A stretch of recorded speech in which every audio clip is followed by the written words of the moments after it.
আমরা কেউ জানি না কার রিজিকে কখন আল্লাহ তাআলা কী লিখে রেখেছেন। হাতের ৫টা আঙ্গুল যেমন সমান নয়, তেমনি ৫ জন মানুষও কিন্তু এক সমান নয়। ৫ জন মানুষের রুচিও কিন্তু এক সমান নয়। সবাইকে আসসালামু আলাইকুম। কেমন আছেন সবাই? আশা করছি যে যেখান থেকে আজকে আমার এই ভিডিওটি দেখছেন সবাই অনেক ভালো আছেন। আলহামদুলিল্লাহ আমি অনেক ভালো আছি। আমার বাসায় বাচ্চা থেকে শুরু করে বড়রা সবাই আমরা পাঙ্গাস মাছ খুব পছন্দ করি। আর এই পছন্দ করার আরও একটি কারণ হলো বাচ্চারা কাটা ছাড়া এই মাছটা খুব সহজে খেতে পারে। আমি মাছটাকে প্রথমে স্টিলের জালি দিয়ে ভালোভাবে উপরের কালো অংশটাকে ঘষে নিয়েছি, তাতে করে পিচ্ছিল অংশটা চলে গিয়েছে। এখন আমি মাছটাকে কেটে ভালোভাবে পরিষ্কার করে নিব।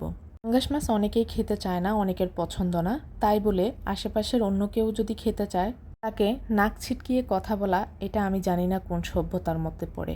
যাই হোক, আমার মাছ ধোয়া হয়ে গিয়েছে। এখন আমি মাছটাকে লেবুর রস দিয়ে এবং লবণ দিয়ে ভালোভাবে মেখে 10 থেকে 15 মিনিটের জন্য রেখে দিব। 15 মিনিট পর আমি মাছটাকে ভালোভাবে আবারও ধুয়ে নিয়ে লবণ এবং হলুদ দিয়ে মেখে ভাজার জন্য তৈরি করে নিব। এখন আমি চুলায় একটা প্যান বসিয়ে দিয়ে তাতে পরিমাণ মতো তেল দিয়ে মাছগুলোকে ভেজে নিব। আমরা কেউই কিন্তু মায়ের পেট থেকে কাজ শিখে আসি না, সবাই দেখে দেখেই কাজ শিখে। আর একটা কাজ যদি ভুল হয় তাকে কটু কথা শুনিয়ে দিয়ে অনেক মানুষ খুবই মজা পায়। মাছের এক পিঠ ভাজা হয়ে গিয়েছে, এখন আমি এটাকে উল্টে আবারও ভালোভাবে ভেজে নিব। যারা পাঙ্গাস মাছ পছন্দ করেন, আজকে আমি যেভাবে রান্না করেছি আপনারা এইভাবে একবার হলেও ট্রাই করে দেখবেন। অনেক মজাদার এবং অনেক সুস্বাদু হয়। ছোট বড় সবাই খেতে খুব পছন্দ করবে। মাছগুলো ভাজা হয়ে গেলে আমি মাছগুলো তুলে রেখে যে তেলে মাছ ভেজেছি সেই তেল দিয়েই আমি মাছের ভাজিটাও করব। অন্য একটা কড়াই বসিয়ে দিয়ে মাছের তেল দিয়ে দিলাম। এখন আমি এতে 1 কাপ পরিমাণ পেঁয়াজ কুচি দিয়ে দিচ্ছি। পর্যায়ে চুলার জাল লো মিডিয়াম হিটে রেখে আমি সকল মশলা দিয়ে নিব। এখন আমি অ্যাড করে দিচ্ছি পরিমাণ মতো লবণ, অ্যাড করে দিচ্ছি 1/4 কাপ পেঁয়াজ বাটা। ভালোভাবে মিশ্রণটাকে মিশিয়ে জাল করে নিব।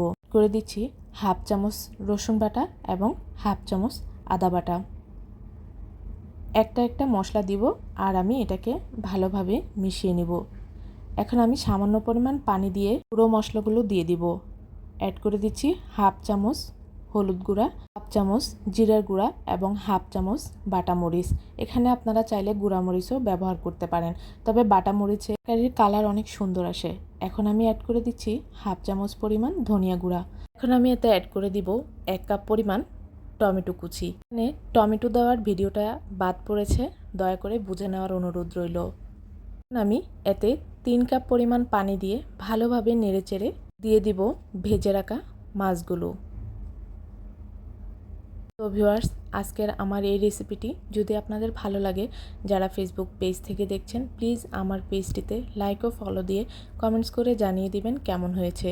আর যারা ইউটিউব চ্যানেল থেকে দেখছেন প্লিজ আমার চ্যানেলটি সাবস্ক্রাইব করে পাশে থাকা বেল আইকনটি ক্লিক করে রাখবেন নতুন নতুন সহজ রেসিপি পাওয়ার জন্য। এখানে আমার ভাজিটা প্রায় হয়ে গিয়েছে। এখন আমি অ্যাড করে দিচ্ছি ধনিয়া পাতা। আপনারা চাইলে একটু ঝোল রেখে রান্নাটা করতে পারেন, অথবা এর চাইতে আরও ঝোল কমিয়েও আপনারা রান্না শেষ করতে পারেন। আমার রান্নাটা প্রায় হয়ে গিয়েছে। কখনোই রান্না করেননি, আপনারা চাইলে আজকের এই রেসিপিটি ফলো করে খুব সহজে রান্না করে নিতে পারেন। এটা শুধুমাত্র পাঙ্গাস মাছের জন্য না, যে কোনো মাছ আপনারা এইভাবে রান্না করে নিতে পারেন। ছাড়া আজকের ভিডিওটি যদি আপনাদের ভালো লাগে, ভিডিওটি শেয়ার করে রাখতে পারেন আপনার পার্সোনাল প্রোফাইলে এবং শেয়ার করে দিতে পারেন আপনার পরিবার পরিজনদের সাথে এবং বন্ধুমহলের সাথে। আজ এই পর্যন্তই। সবাই ভালো থাকবেন, সুস্থ থাকবেন। ফিরে আসব নতুন কোনো সহজ রেসিপি নিয়ে, নতুন কোনো ভিডিও নিয়ে। আল্লাহ হাফেজ।